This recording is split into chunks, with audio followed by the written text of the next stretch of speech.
It is Friday, February 27, 2026. Hmm? And if you were to take a drive this morning through, the winding wooded roads of Chappaqua, New York, you would probably see what you always see. Right. Quiet affluence. Yeah, exactly. Quiet affluence, high fences, the occasional black SUV. It is a very peaceful town. But behind the closed doors of one specific residence there, something is happening right now that is, well, it's anything but peaceful. It really is. In fact, it's an event that constitutional scholars and historians, political strategists, they've been arguing about this in the abstract for decades, and now it's actually happening. Yeah, it's the collision of an irresistible force and an immovable object finally taking place in real time. The headline, which I'm sure is blowing up everyone's notifications right now, is that former President Bill Clinton is currently sitting for a deposition. He's testifying under oath regarding the Jeffrey Epstein investigation. Right. But if you were just glancing at that headline and thinking, oh, another politician answering questions, you are missing the massive seismic shift that this represents. Because this isn't a voluntary chat.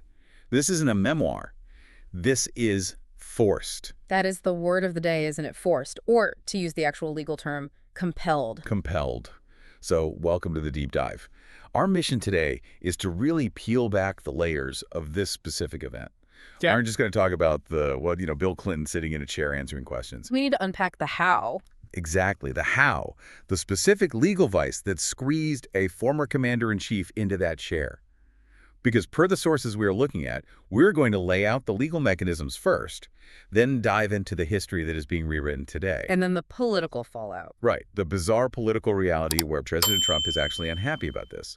Plus, the global chaos, from the Middle East to Texas, that serves as the backdrop for this whole drama. Because while the cameras are all hyper-focused on Chappaqua today, the rest of the world is, frankly, practically on fire. It is. But let's start right there in that room in New York. Yeah. We need to understand the legal mechanics here, because the transition from Bill Clinton might have flown on Epstein's plane to Bill Clinton is facing a deposition under threat of jail, that is a huge leap. Usually, former presidents get treated with, kid gloves. They absolutely do. And to understand why those gloves came off, we have to look at the legal maneuvering that happened over the last few weeks. This was a massive game of chicken. Plain and simple. Right. For months, the House Oversight Committee, which is led by the Republican chairman James Comer, has been demanding clarity on the extent of Bill Clinton's relationship with Jeffrey Epstein and Ghislaine Maxwell. And we know the connections go back to the early 2000s. We've seen the flight logs. We've heard the stories.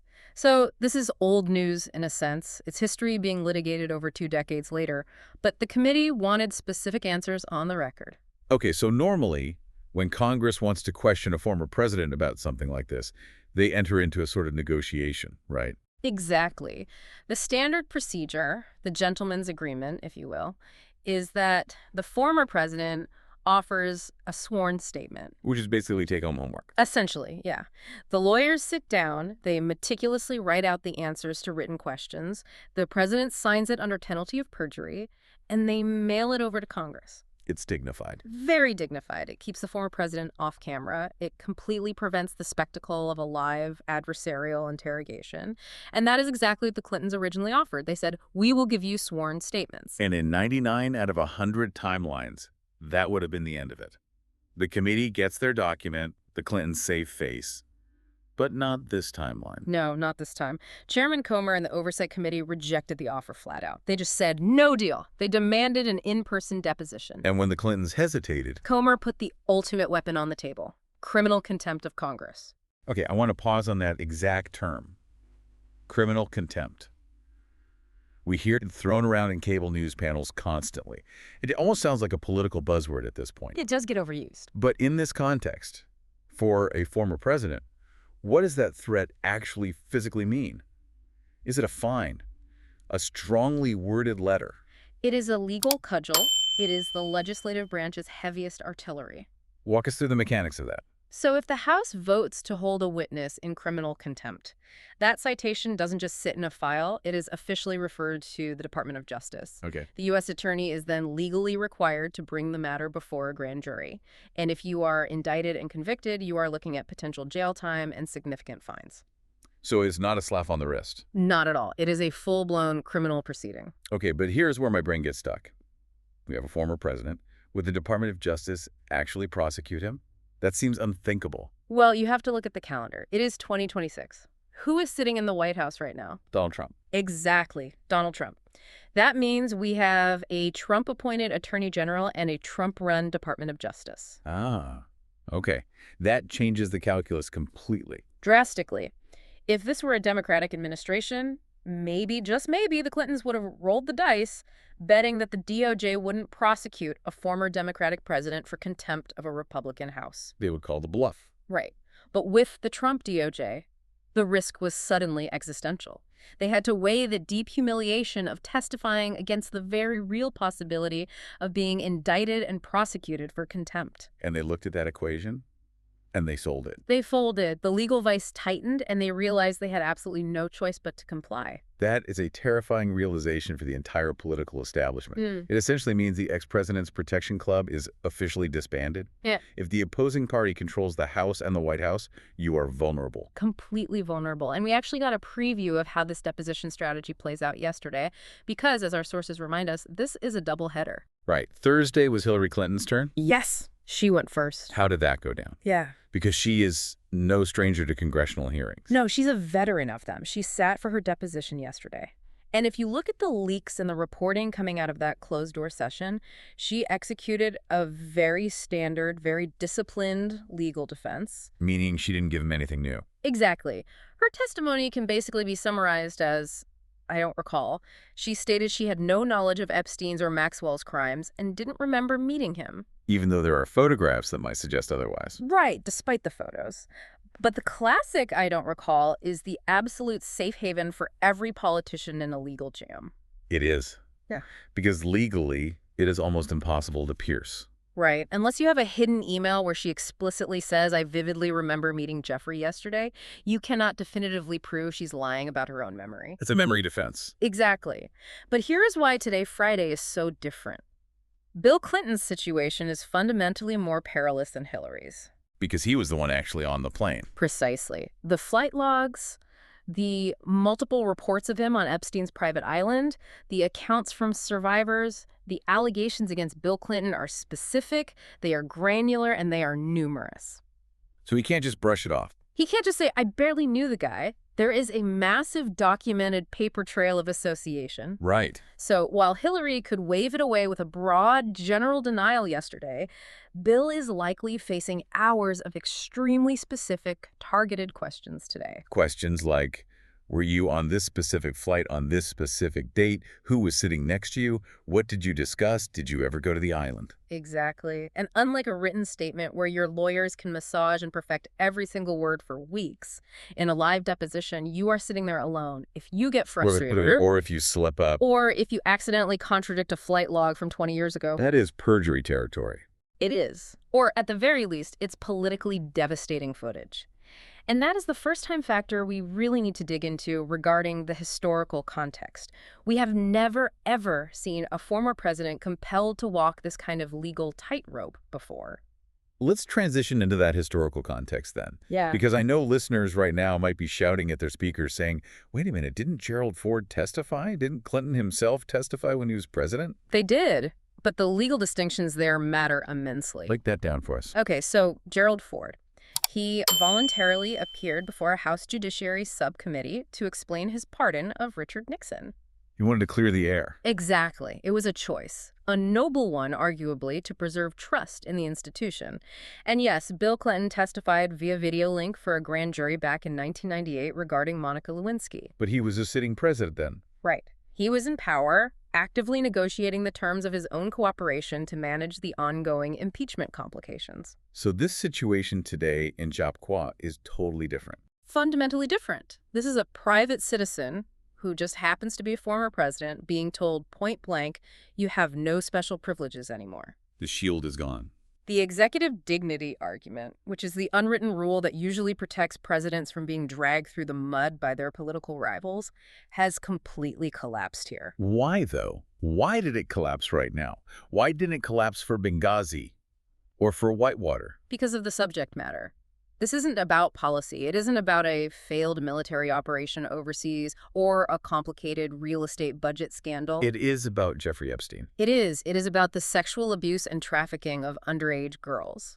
The source material we have refers to this specific investigation as a near unstoppable force on Capitol Hill. That phrase, near unstoppable force, really stood out to me when going through the research. It implies that the momentum of this scandal is literally stronger than the institution of the presidency itself. That is exactly what it means. In the political climate of 2026, the public and institutional tolerance for obfuscation regarding sex trafficking is zero. Right. No politician, not even a former two-term president, can stand up and say, my dignity as a statesman is more important than getting to the bottom of a pedophile ring. The optics of that would be apocalyptic. They would. The moral weight of the allegations simply strips away all the usual political defenses. The House Oversight Committee knew that. They knew they had the absolute moral high ground to demand a reckoning, and they ruthlessly used it. Okay, so we have the legal mechanism laid out, contempt of Congress. We have the historical precedent analyzed that's shattered. Now we really have to evaluate the current political implications. This is where it gets incredibly complicated. Because my head starts to spin a little bit here. We have a Republican-controlled House basically grilling a Democratic icon. You would think President Donald Trump would be throwing a massive watch party at Mar-a-Lago or the White House. Yeah. He loves a show. He loves defeating his rivals. On the surface, yes. It looks like the ultimate definitive victory lap for the Mao-Jie movement, taking down the Clintons once and for all. But the reporting paints a very different picture. It does. Sources close to the White House explicitly state that President Trump has expressed regret that the Clintons are being forced to testify. Regret. Yes. He is reportedly very uneasy about this entire proceeding. Make that make sense for me. Why would Donald Trump, of all people, regret seeing Bill Clinton in the hot seat? He ran against Hillary. He hates the Clintons. Because Donald Trump is, above all else, a survivor. He intuitively understands power dynamics and precedents. He knows that he is a sitting president right now, but in a few years he will be a former president again. He sees the ghost of Christmas future. Precisely. He knows that what is happening in Chappaqua today isn't just a one-off event. It is permanently setting a precedent. Right. If the rules are now, Congress can threaten a former president with criminal charges and jail time to force testimony about his personal life before he took office. That weapon doesn't just disappear when Clinton leaves the room. It stays fully loaded on the table. Exactly. So he's imagining a future Democratic-controlled House Oversight Committee summoning Citizen Trump in, say, 2029 or 2030. And the list of things a hostile committee could ask him about under oath is, well, it's substantial. It is endless. By allowing his allies in the House to break this norm today, the Republicans are getting a massive short-term win. It's a viral moment. It's a profound humiliation of the Clintons. But the cost? The cost is they're creating a massive long-term vulnerability for the executive branch itself. Trump sees that clearly. He knows that once you strip away that aura of presidential untouchability, you can never, ever put it back on. It's mutual assured destruction. Yeah. But one side just decided to launch the first missile anyway. That's a great way to put it. And that dynamic leaves the Clintons in a very, very lonely place today. Because nobody is coming to the rescue. Nobody. The Democrats can't defend them loudly because, again, it's Epstein. You simply cannot rally around a figure accused of partying with a convicted sex trafficker. It's political suicide. Right. And the president, despite his private regret about the precedent, can't intervene to stop Comer because it would look like he's personally covering up for Epstein, which his base would never forgive. So Bill and Hillary are completely isolated, facing this unstoppable force totally alone. Exactly. While they're isolated in New York, I want to pivot to where President Trump actually is today. Because he isn't in Washington wringing his hands over executive privilege. He's down in Texas. Yes. And the scene there is just as chaotic, just in a completely different way. It really gives us the broader context of the world this testimony is happening in. It is a total split screen day for the administration. In New York, we're looking at the ghosts of the past. In Texas, we're looking at the brutal, bare-knuckle future of the Republican Party. Trump is traveling there for a Senate Republican primary, right? Yeah. The sources describe it as red hot. Red hot and viciously personal. Who are the gladiators in this specific arena? It's a massive three-way brawl. You have the incumbent, Senator John Cornyn, who is desperately trying to hold on to a seat for a fifth term. He's basically the establishment guy. Then you have the populist challengers. Texas Attorney General Ken Paxton and Representative Wesley Hunt. These are three absolute titans of Texas politics, and they are all fighting tooth and nail for the exact same MAGA-J voters. And usually when the president comes to town for a primary, he plays kingmaker. He raises one guy's hand on a stage, the crowd goes wild, and the primary is effectively over. Right, that's the Trump playbook. But that's not happening this time. No, and that's the tricky dynamic the sources explicitly mention. Trump hasn't endorsed anyone yet. Why not? Because he is friends with all of them, or at least he owes political favors to all of them. He can't pick one without instantly alienating the massive donor bases and supporters of the other two, and he needs all of them united for his broader national agenda. So instead of a coronation, you have this incredibly awkward balancing act. It is deeply uncomfortable. He's down there trying to deliver a polished, State-of-the-Union-style message about economic prosperity and border security, but the guys standing behind him smiling for the cameras are practically holding daggers for each other. It really shows that while Trump is still the undisputed leader of the party, actually managing the warring factions within it is getting infinitely harder. He's navigating a bitter civil war within his own base while desperately trying to project unity to the rest of the country. Projecting unity seems to be the daily goal, but the reality on the ground is just managing chaos. Always. And speaking of chaos, we have to look internationally now, because honestly, the legal drama in New York and the political drama in Texas are fascinating, but the global tensions section of our research stack for today is downright terrifying. It really puts everything else in perspective, doesn't it? While we are sitting here analyzing deposition tactics and primary polls, the U.S. and Iran are currently on the brink of what looks like a hot regional war. We just had nuclear talks in Geneva this week. How did those end? They collapsed. The sources are incredibly blunt about it. The U.S. and Iran walked away without a deal. Nothing at all. Nothing. Iran has officially signaled it will continue enriching uranium, which, as a reminder, is the final critical step toward building a nuclear weapon. And they are completely refusing to meet the Trump administration's demands for international inspections. And the U.S. response hasn't exactly been to schedule another diplomatic Zoom call. No. The response has been cold, hard steel. The U.S. has gathered a massive fleet of warships and aircraft in the Middle East right now. How massive are we talking? We are talking about the largest military buildup in that specific region in decades. This isn't just a routine show of force or a training exercise. This is deliberate positioning for immediate conflict. This feels like a dark flashback to previous eras of Middle East tension. But the domestic context here in the U.S. has changed wildly, and this is a really important point from the sources I want you to unpack. If Trump decides to actually take military action against Iran, does he have the American public behind him? That is the critical trillion-dollar question, and the data we have suggests the answer is no, or at least not like before. Tell me about this poll. We saw a new Gallup poll in the source material that is, frankly, staggering. It shows a complete generational flip in American sympathies regarding the Middle East. I saw those numbers. It said 41% of Americans now say they sympathize more with the Palestinians compared to only 36% who sympathize more with the Israelis. That is a seismic, historic shift. For decades and decades, overwhelming support for Israel was the default, unquestioned setting in American politics, especially when facing regional threats like Iran. It was bipartisan consensus. Exactly. But now, driven largely by massive shifts among Democrats and independents, the sympathy has entirely shifted. So Trump is in a severe bind here. He wants to project this image of peace through strength against Iran, likely in defense of regional stability and defending Israel, but nearly half the country and the vast majority of the opposition party is fundamentally skeptical of that alliance and that entire approach to foreign policy. He is fighting a multi-front war, politically speaking. He's dealing with the precedent-shattering Clinton testimony in New York. He's managing a fractured, angry party in Texas. And he's staring down a literal nuclear crisis with Iran while having a highly skeptical, deeply divided American public behind him. It is an incredibly fragile moment for the administration. It is. And we haven't even touched on the technology aspect yet. Because when we talk about authority and power in 2026, there's another player at the table now that isn't a country and isn't a politician. It's AI. Right. This story in the sources about Anthropic and the Pentagon is a total sleeper hit. It might actually be the most consequential thing in the stack long term. I agree completely. Catch everyone up on this. So Anthropic is a major AI company. They're the makers of Claude.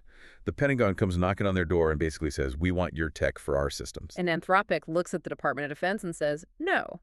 That is bold. You don't usually say no to the guys with the aircraft carriers and the unlimited budgets. It is completely unprecedented for a potential major defense contractor. The Pentagon wanted unrestricted access to Anthropic's AI models, but Anthropic CEO Dario Amodei refused to sign. Why? What was the sticking point? He stood his ground because the proposed contract didn't have specific binding language preventing the AI from being used for mass surveillance of Americans or being integrated into fully autonomous weapons. Mass surveillance of Americans. That is a chilling phrase to see in a contract negotiation with your own military. It really is. The Pentagon spokesman tried to brush it off in the press, essentially saying, well, domestic mass surveillance is already illegal, so we don't need to explicitly write it into the software contract. We follow the law. Just trust us. Exactly. Just trust us. And Anthropic didn't buy it. They did not buy it at all. They essentially said, we don't trust you to police yourselves. They formally refused to accede to the demands. Wow. This is a private tech company looking the Commander-in-Chief's Department of Defense in the eye and saying, our internal corporate moral compass overrides your national strategic demand. This links perfectly back to the trust issue we talked about with the presidency at the start. How so? Well, we don't trust former presidents to testify voluntarily anymore, right?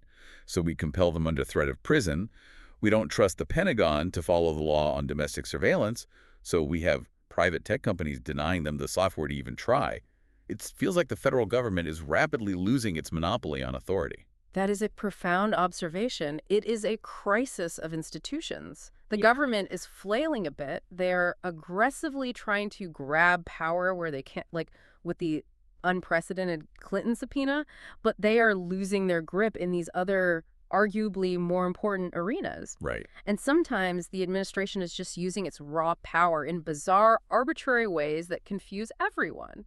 Which brings us to the story about the student at Columbia University. Yeah. That one gave me absolute whiplash. The Eli Agayeva story. It is truly bizarre, and it perfectly illustrates this erratic use of power. Break it down. So, you have an undergraduate student at Columbia who gets detained by ICE, Immigration and Customs Enforcement. Now, normally, that triggers a very strict, bureaucratic, rigid legal process. Right. Once you are in the deportation system, you are in the system. Yeah. You need an immigration lawyer, you need a judge, you need a formal hearing. Usually, yes. It takes months or years. But in this specific case, the mayor of New York, Zoran Mamdani, who, by the way, is a Democratic socialist, so he is not exactly a close Trump ally, he happened to be meeting with President Trump on a totally unrelated matter regarding city funding. Okay. During the meeting, Mamdani just asks Trump for a personal favor regarding this detained student, and Trump just agrees. Just like that. No judge involved, no scheduled hearing. No, just the president's spoken word. The student was abruptly released from federal custody shortly after. That is wild. It is this weird, almost jarring return to a monarchical style of governing. It's like, I am the king, I grant you mercy. It completely bypasses the entire established legal and immigration system. So let's look at the scoreboard of rules today in America. If you are lucky enough and well-connected enough to have your mayor talk to the president in a private room, you get to walk free. Yep. If you are Bill Clinton, a two-term former president, you get dragged into a closed-door deposition under threat of federal prison. Right. And if you are Anthropic, you just tell the Pentagon to get lost and write your own rules. The rules seem incredibly flexible right now. Flexible is a very polite way to put it. I would say the rules are actively eroding. We are entering a new phase of American politics where process and tradition matter significantly less than raw power. Who has the leverage? Exactly. Who has the leverage in the room at this exact second? Today, the House Oversight Committee has the leverage over Clinton. Anthropic has the leverage over the Pentagon. Mayor Mamdani had the leverage of a face-to-face meeting. It's just raw power dynamics, completely unmoored from historical tradition. Which brings us right back to the man in the chair today, Bill Clinton. The deposition is closed door. We aren't seeing it live on television. What happens next? Do we ever actually see this video? That is the million-dollar question for the media right now. Yeah. Usually transcripts and sometimes video of these kinds of congressional depositions are released eventually. But the timing of that release is a massive political weapon. How will they use it? If Clinton stumbles today, if he gets visibly angry, if he contradicts known facts from the Epstein files, if he looks frail or evasive, you can bet Chairman Comer and the Republicans will leak that specific footage immediately. They want the viral moment, for the midterm elections. They crave the viral moment. But what if he stonewalls? What if he pulls a Hillary and gives them absolutely nothing but hours of, I don't recall. That's a good question. Do they still release it? They might still release it just to show him being deliberately evasive. They can spin it as, look at the former president hiding the dark truth from the American people. It is a win-win for the committee, politically speaking. But the bigger implication, beyond just the midterms, is what this does to the Clintons' legacy in the history books. Does this end their political influence? I mean, really, finally end it. I think a strong argument could be made that their active political influence has been waning for a long time anyway, but this is the tombstone. The final nail. This is the final, inescapable humiliation. To be forcefully dragged before Congress, not to talk about your economic record or your peace treaties or your library, but to answer questions under oath about your association with a prolific sex trafficking ring. It effectively removes you from the public stage as any kind of moral authority or political power broker forever. It is a very sad, very strange ending to a massive, decades-long political arc. But as you said earlier, the bigger story for the country isn't really about Bill Clinton anymore. It's about the door he just was forced to walk through. Right. Now the door to compelling former presidents is wide open. Who else gets pushed through it next? That is the prevailing fear in Washington today.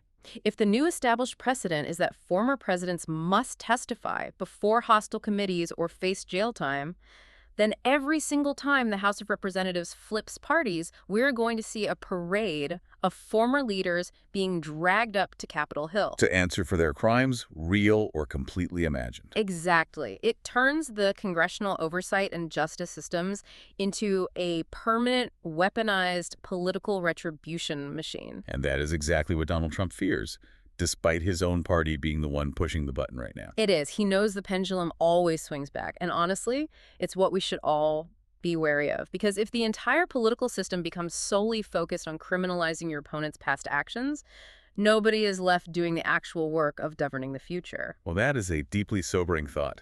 We have covered a massive amount of ground today, from the quiet, tense streets of Chappaqua to the spinning nuclear centrifuges of Iran. It is an undeniably heavy day for the history books. Let's quickly recap the key takeaways for everyone listening, just to anchor this deep dive before we go. First, Bill Clinton is testifying today strictly because the legal mechanism of criminal contempt is a lot scarier than a political bruise. The vice worked. The threat of actual jail time forced a former president to bend the knee. Second, this is incredibly historic. No former president has ever been compelled like this. The old executive dignity defense is officially dead when the topic is severe personal misconduct, specifically regarding the Epstein case. Third, President Trump is watching this unfold with deep regret. He knows that by shattering this norm, the GOP has handed the Democrats a weapon that can, and likely will, be used against him in the future. He sees the trap being set for himself. And finally, all of this is happening while the world is incredibly unstable. We are facing a potential hot war with Iran, a confused and shifting electorate regarding Israel, and private tech companies actively resisting the Pentagon's authority. The center is simply not holding. It certainly feels that way. So, here's the final provocative thought I want to leave you with today. We often think of the norms and traditions in Washington as these boring, stuffy, outdated things. But today proves that they actually serve a vital purpose. They are the guardrails. They keep the machinery from eating itself. We are literally watching the gentlemen's agreements of American politics burn down in real time. We are seeing a world where a sitting president compels a predecessor to testify, where a city mayor begs a president to just override federal law for a student, and where private AI labs have to police the military's ethics because the government won't. If the old rulebook is officially gone, and we haven't written a new one yet, what do the next 5 years even look like? Who is the next person to take the stand? And will it be for actual justice or just for raw political revenge? That is the brave new world we are living in. Stay curious, stay informed, and keep diving deep. We will see you next time.